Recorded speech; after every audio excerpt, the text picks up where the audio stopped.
So, Elite Dangerous is heading in a brand new direction. It is a major pivot for Frontier, and we've spoken about it in a previous video in the Operations update. So this is coming in June. The update has been delayed somewhat, but we've gone into all those details before. What I want to talk about today is the impact I think this is going to have on the game itself. And I think, ultimately, this is going to be fairly divisive. We'll get into the reasons for that in just a moment, but first, a very quick recap on exactly what Operations is all about. So it's Elite's next big update. It's coming in June. It's a multi-stage missions. These are scenario-driven, and there will be a variety of different scenarios that you'll be able to select from, and they're designed with specific goals and outcomes in mind. They're also in contained, bespoke environments, so in a way, they're outside the normal galaxy, even though they're embedded inside of it at the same time. Effectively, you'll be able to dock anywhere in the galaxy and then join a session with your friends. 4 of you are about to head out onto one of these missions. You'll be dropped into what's called a mission runner or an operations runner, and from there you'll be able to use your ship to do some of these multi-stage encounters and then head either to a megaship or to a planetary port or even a space station and do some more activities on foot. Other activities, meanwhile, will be purely on foot, and others may be purely in your ship. Either way, you'll be able to do all of these together, and once you complete them, you'll be given specific rewards. These might be modules, they might be credits, but it'll also be new rewards called Merc Coin, M-E-R-C, Merc Coin. And with that, you'll be able to buy new rewards. These will be upgrades that are not available elsewhere for your ships. And to be perfectly clear there, the Merc Coin is a new in-game currency, but it's not going to be available on the Ark store. It isn't microtransactions or anything like that. Frontier have been very clear on that point. So I want to talk today about why I think this is a massive change for Elite Dangerous. Not only because it's effectively instanced PvE content that's outside the game itself, and that it also has designed encounters as what we've said, but more specifically because we've got here directed gameplay loops, and that's something that we might expect in more traditional MMOs. And it's something that's actually very different to what we've seen in Elite Dangerous up to this point.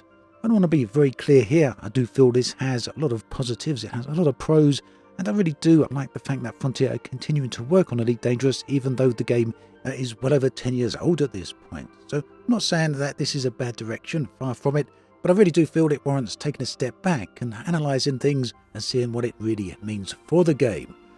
So the thing that I'm really looking at here, and it's kind of subtle in a way, but it's very important, is that Elite's identity has always been tied to a physical presence in a shared galaxy, and that's regardless of what activity you may or may not get involved in. The bottom line is you travel somewhere, you arrive somewhere, and everything happens in that massive continuous space.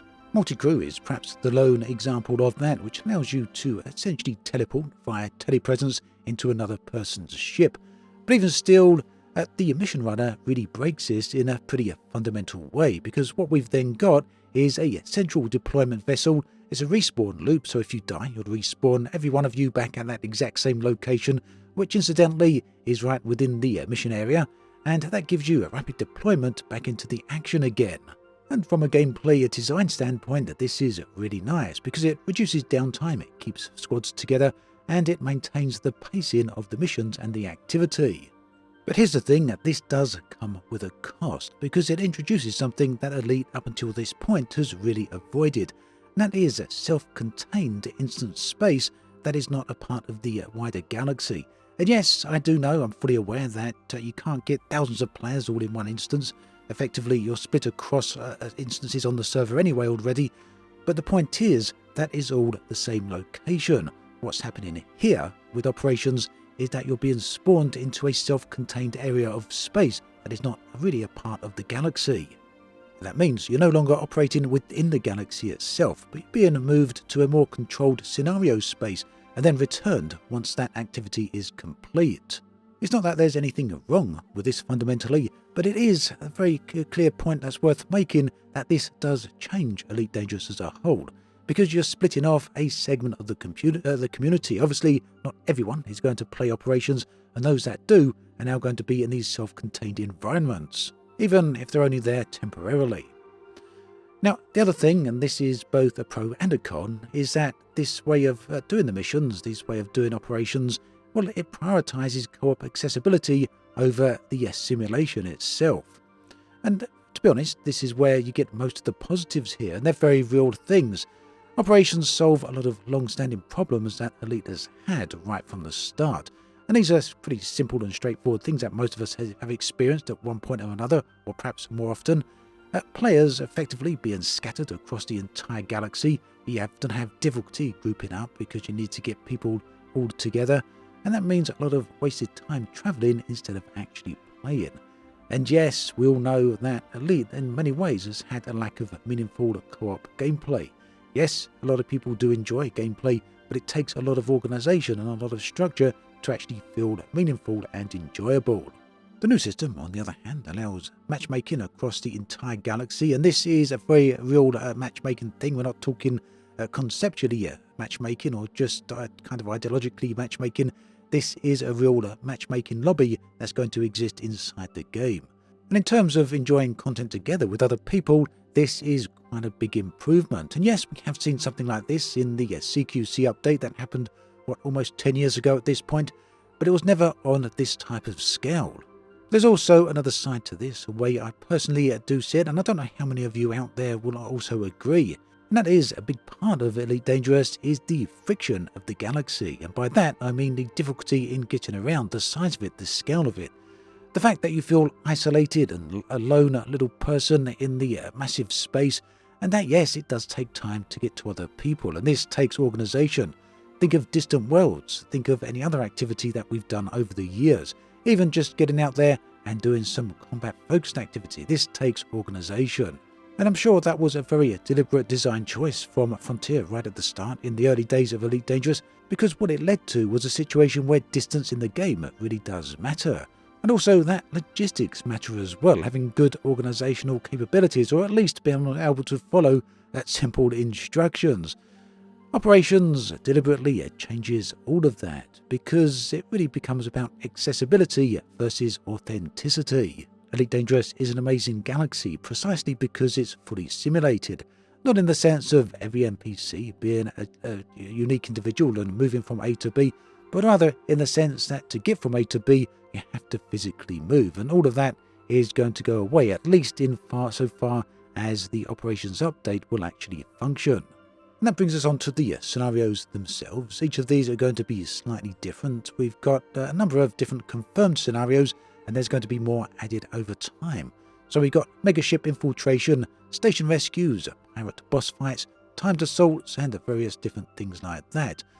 But ultimately, what these are is designed, handcrafted encounters. Like I say, the type of theme park activities we might see in other MMOs or live service games. They give you clear roles to do, they've got clear pacing, and then they've got an escalation chain where you start off at one particular point and slowly move the scenario until you reach the conclusion.